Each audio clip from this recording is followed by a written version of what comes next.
Magandang araw sa iyo, aking minamahal na kapatid sa pananampalataya at sa paglalakbay na ito ng buhay. Hayaan mong sabihin ko sa iyo, napakagaling mong narito ngayon. Ang iyong presensya ay hindi lamang aksidente, kundi isang tanda ng iyong puso na naghahanap ng pag-asa, ng kalinawan, at ng tunay na pagbabago. At iyan mismo ang ipinapangako ko sa iyo ngayong araw.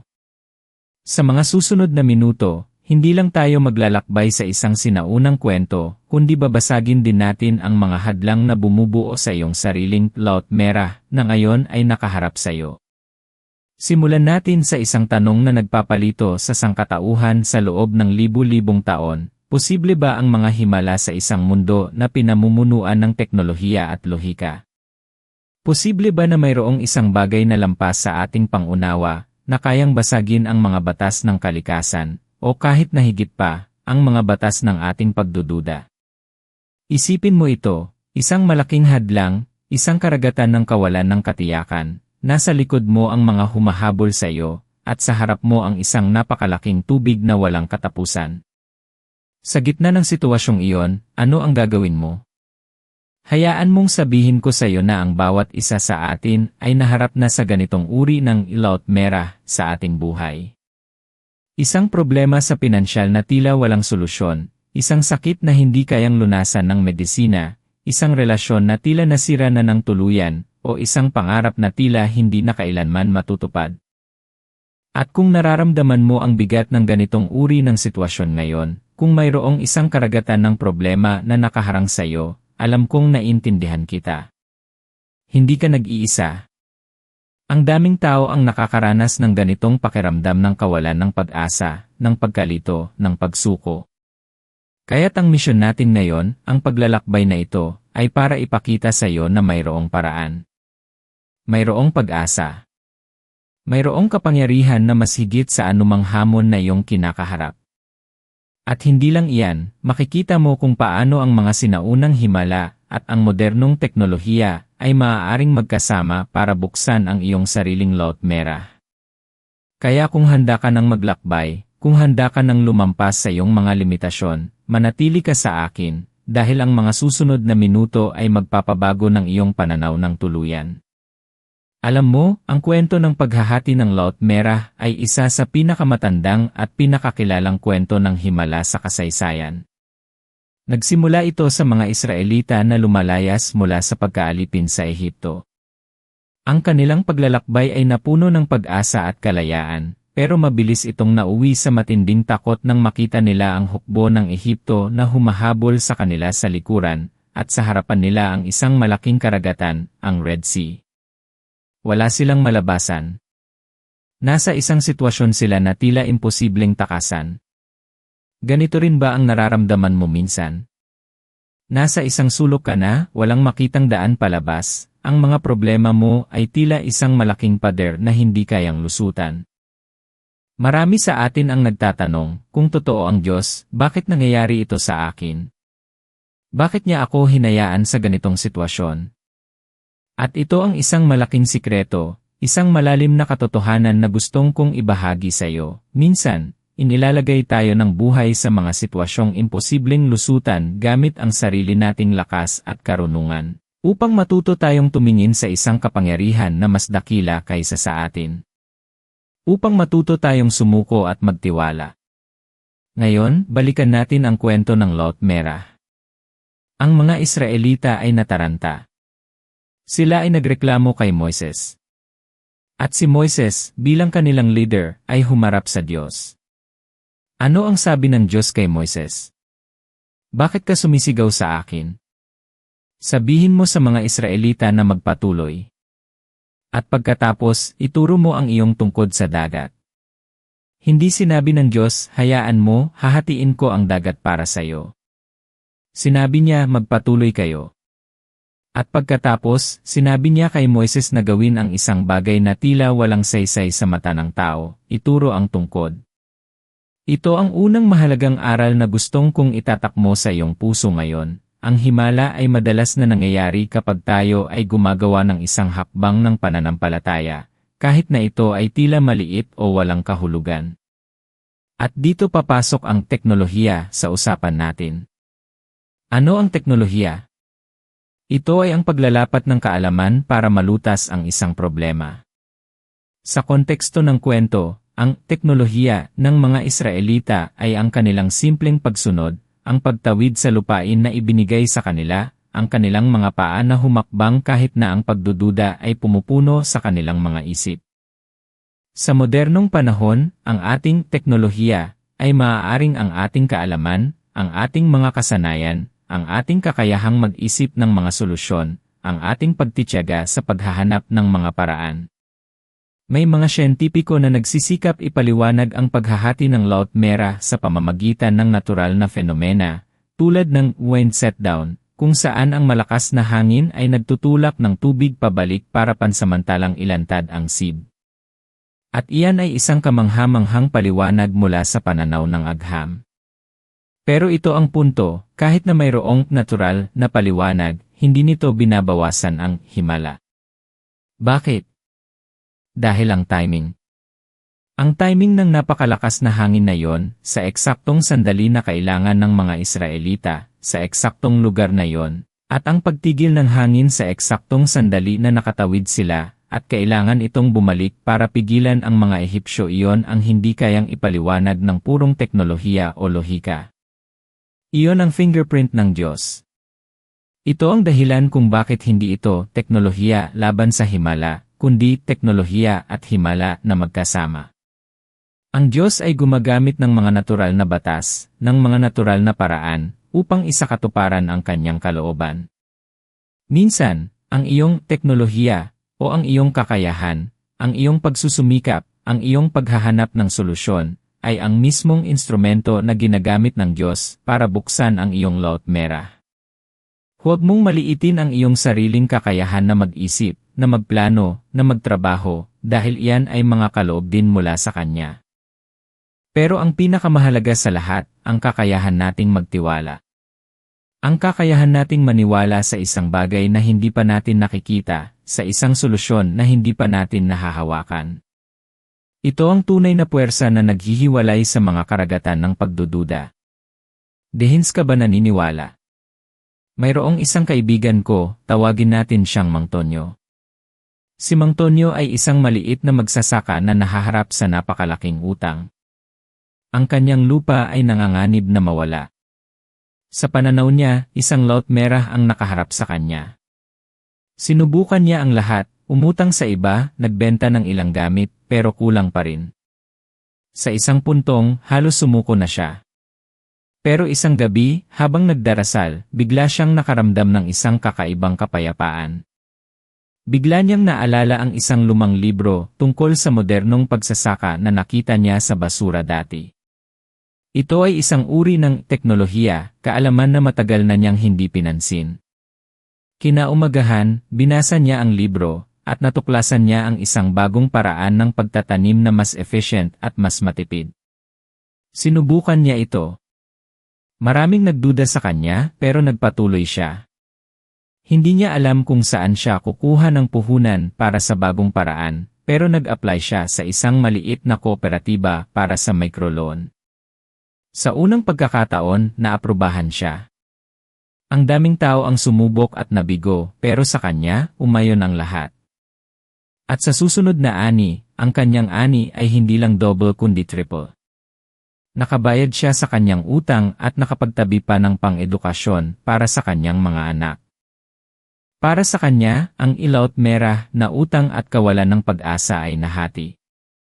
Ang teknolohiya ng modernong pagsasaka at ang ihimala ng tamang timing at pagbubukas ng puso ng mga tao na nagbigay sa kanya ng pagkakataon ay nagkasama. Si Mang Tonyo ay gumawa ng hakbang ng pananampalataya, at ang Diyos ay gumamit ng teknolohiya at himala para ibigay ang solusyon. Kaya't paano mo ito ilalapat sa iyong buhay? Paano mo hahatiin ang iyong sariling laut merah? Narito ang ilang hakbang na gusto kong itanim mo sa iyong puso. Una, kilalanin mo ang iyong laut merah. Ano ang pinakamalaking hamon na nakaharap sa iyo ngayon?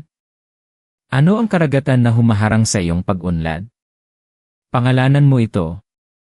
Harapin mo ito, Huwag kang tumakas.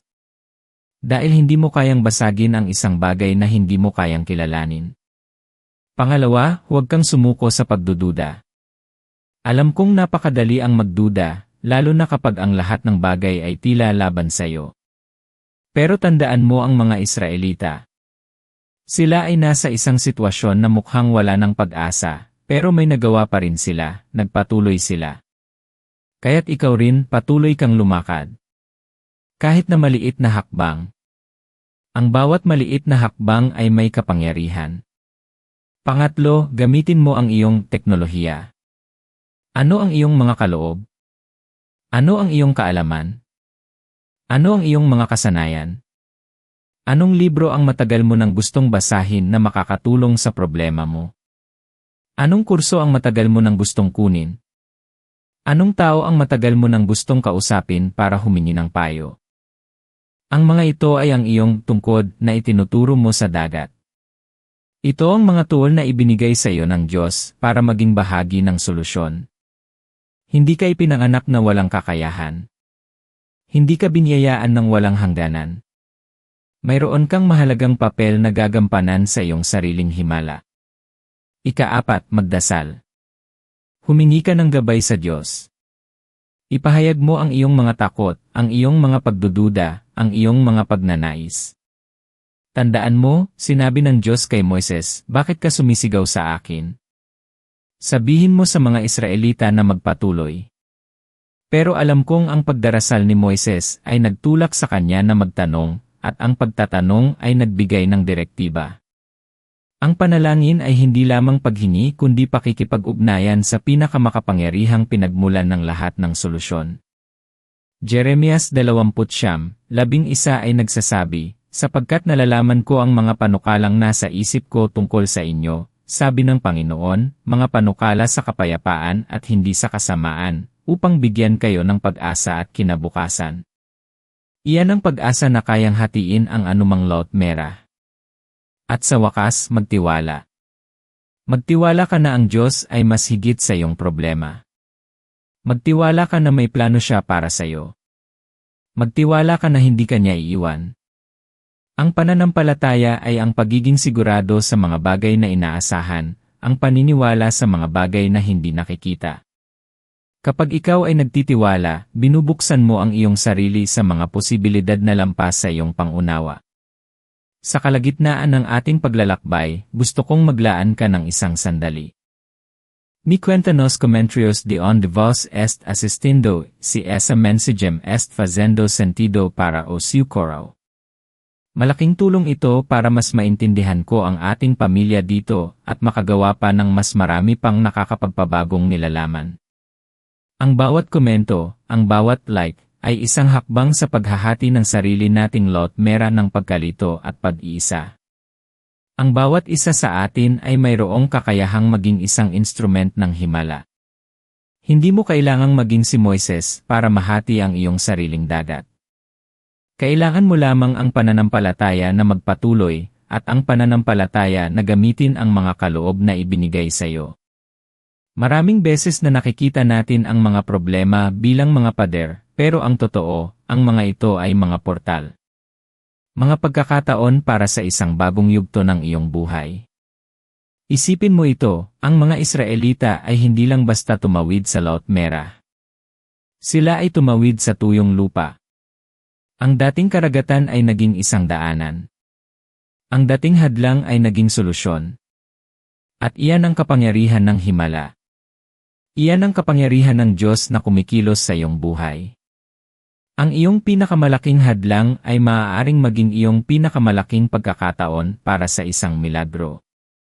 Kung may pinagdadaanan ka ngayon na napakabigat, na sa tingin mo ay wala ng solusyon, alalahanin mo ang kwento ng Laut Merah. Alalahanin mo na ang Diyos ay naghihintay na gamitin ka, na gamitin ang iyong mga kakayahan, na gamitin ang iyong pananampalataya para ipakita ang kanyang kapangyarihan. Huwag mong sabihin, imposible ito. Sabihin mo, ang lahat ay posible sa Diyos. Ang iyong nakaraan ay hindi nagdidikta sa iyong kinabukasan. Ang iyong kasalukuyang sitwasyon ay hindi ang iyong huling destinasyon. Ikaw ay nilikha para sa isang layunin na mas dakila kaysa sa anumang problemang nakaharap sa iyo. Ikaw ay may puso na puno ng potensyal, ng lakas, ng pag-asa. At iyon ang gusto kong ipaalala sa iyo ngayon. Ang iyong laut merah ay hindi nilayon para lunurin ka. Ito ay nilayon para buksan ang daan patungo sa iyong kalayaan, patungo sa iyong kapayapaan, patungo sa iyong tunay na layunin. Minsan, ang Diyos ay hindi nag-aalis ng bundok sa harap mo, binibigyan ka niya ng sapatos at kakayahang umakyat dito. O minsan, hindi niya inaalis ang karagatan, pero binibigyan ka niya ng pananampalataya na tumawid dito. Napakalaki ng iyong potensyal. Higit pa sa iniisip mo. Ikaw ay ginawa para sa mga dakilang bagay. Ang iyong kwento ay hindi nagtatapos dito. Ang pinakamaganda sa iyo ay darating pa. Kaya't huwag kang matakot na humarap sa iyong mga hamon. Huminga ka ng malalim. Magtiwala ka. At gumawa ka ng hakbang. Sa pagsasara ng ating paglalakbay ngayon, gusto kong mag-iwan sa iyo ng isang panalangin na magpapalakas sa iyong pananampalataya at magbibigay sa iyo ng kapayapaan sa iyong puso. Mahal naming Ama sa Langit, salamat po sa araw na ito, salamat po sa bawat isa na nakikinig at nagbabasa ng mensaheng ito. Nagpapasalamat po kami sa iyong walang hanggang pag-ibig, sa iyong kapangyarihan na lumampas sa lahat ng aming pangunawa, at sa iyong katapatan na hindi kailanman nagbabago. Sa sandaling ito, dinadala po namin sa iyo ang lahat ng aming mga laut merah. Ang bawat hamon na tila imposibleng lusutan, ang bawat problema na tila walang solusyon, ang bawat takot na pumupuno sa aming puso. Ikaw po ang Diyos na naghati ng laut merah para sa iyong bayan. Ikaw po ang Diyos na kayang gawing daanan ang anumang karagatan ng pagdududa at kawalan ng pag-asa. Hinihiling po namin ang iyong karunungan na makita ang mga teknolohiya o mga kaloob at kaalaman na iyong ibinigay sa amin upang magamit namin sa paglutas ng aming mga problema. Bigyan po ninyo kami ng lakas na gumawa ng hakbang ng pananampalataya, tulad ni Moises, at magpatuloy, tulad ng mga Israelita, kahit na ang aming mga mata ay nakakakita lamang ng mga hadlang. Patuloy po ninyo kaming samahan sa aming paglalakbay. Hayaan po ninyong madama namin ang iyong presensya at kapayapaan. Bigyan po ninyo kami ng pag-asa na mas higit sa aming mga pangyayari, at pagtitiwala na ang iyong mga plano para sa amin ay mga plano sa kapayapaan at pag-asa, hindi sa kapahamakan. Ipinaalala po namin sa aming mga puso na kami ay nilikha ayon sa iyong larawan, may layunin, may halaga, at may potensyal na lampas sa anumang limitasyon. Tulungan po ninyo kaming maniwala sa aming sarili, dahil ikaw ay naniniwala sa amin. Hayaan po ninyong ang aming mga buhay ay maging patotoo ng iyong kapangyarihan na hatiin ang anumang laut merah. Pinupuri ka po namin, O Diyos, sa lahat ng bagay. Sa pangalan ni Jesus, ang aming Panginoon at Tagapagligtas. Amen. Kung ang mensaheng ito ay nakapagpabago ng iyong pananaw, kung nagbigay ito sa iyo ng pag-asa, at kung nagbigay ito sa iyo ng lakas na humakbang, mangyaring isubscribe ka sa channel na ito at pindutin mo ang notification bell para hindi mo mapalampas ang susunod nating paglalakbay tungo sa personal na pagbabago. At kung may kilala kang kaibigan o kapamilya na nahaharap sa sarili nilang laut merah, ibahagi mo sa kanila ang videong ito. Maaaring ito ang mensahe na matagal na nilang hinihintay. Maraming salamat sa iyong oras at pananampalataya. Tandaan mo, ikaw ay may kakayahang hatiin ang iyong laut merah.